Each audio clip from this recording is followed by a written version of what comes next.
teenage. In the summer of 1969, Fracassa left Royal Oak Shrine and took a job 5 miles away at Birmingham Brother Rice. While the two schools are close in proximity, the differences between the two schools and, by extension, their students and the cities they're located in could not be further apart. In the late 1960s, Royal Oak was a bedroom community made up primarily of blue-collar, working-class families. Typical neighborhoods in Royal Oak consisted of tightly clustered tract homes on neatly kept, postage stamp-sized lots. Pickup football games were usually spread out across 2 to 3 adjoining backyards. In Royal Oak, it was tackle football, not touch, and the only equipment you brought with you was the football. Although Birmingham and Royal Oak share a border, within minutes of crossing 14 Mile Road, you soon realized, like Dorothy did, that you're not in Kansas anymore. Perfectly manicured lawns and architectural digest homes epitomized the Birmingham Bloomfield Hills community. In the late 60s, the automotive industry was the largest industry in the world, and the big three, GM, Ford, and Chrysler, ruled the roost. Many, if not most of their executives, called Birmingham home. Wandering the halls of Brother Rice were a number of their sons.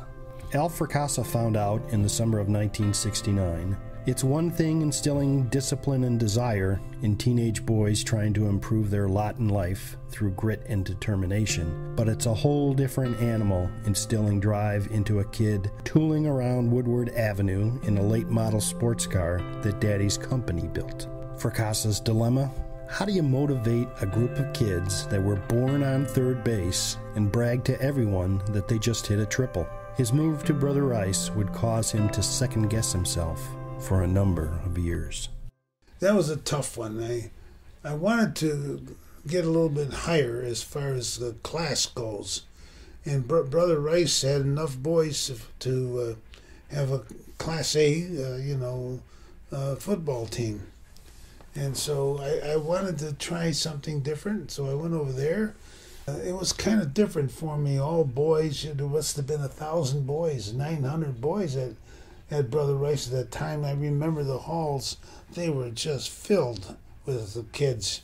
The classes were big, and all that. Being raised in football with Fracassa, I knew that he wanted to establish himself, so he had me come back. I was in East Lansing, I had to come back. He was going to have his first meeting with the Brother Rice players. He had it in a small room, don't remember which room it was, and had a big podium up in front and just students' desks. And the kids came in, and they weren't showing the kind of respect that he thought he should have.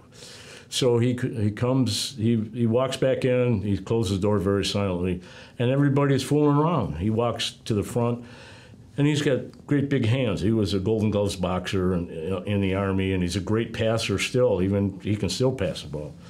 And he brings his big paw down, and he hits the top of the podium and smashes the top down. Everybody in the whole place was silent, and I was thinking to myself, you are now Fracassa's under his thumb. Yes. And the room was quiet, everybody's listening, and he'd won that war for sure. I didn't like him in the first year or two. Yeah.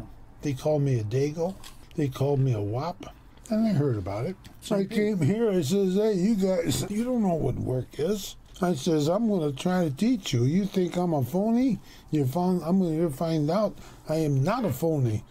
I'm going to come here and I'm going to bust your asses. If you want to work with me, fine. Don't come out for football if you don't want to work. They didn't know what hard work was. Mm-hmm. I'm telling you. I came in there. I didn't have my drills then because I came in the summer and I signed a contract to start football in August, right. 1969. Right. I had guys who were not really nice kids.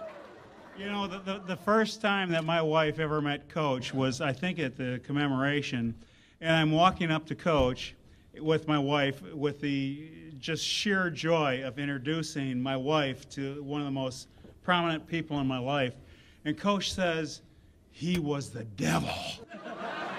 He was evil, and it was like, okay. It's another world out there on the football field.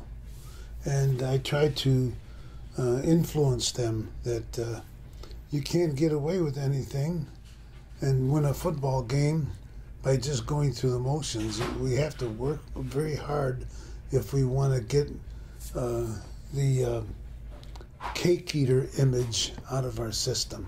So little by little, you know, we had a little off-season program, and I started the agility drills in the morning, and they got up early, and I started to find out who the kids were that really wanted to play.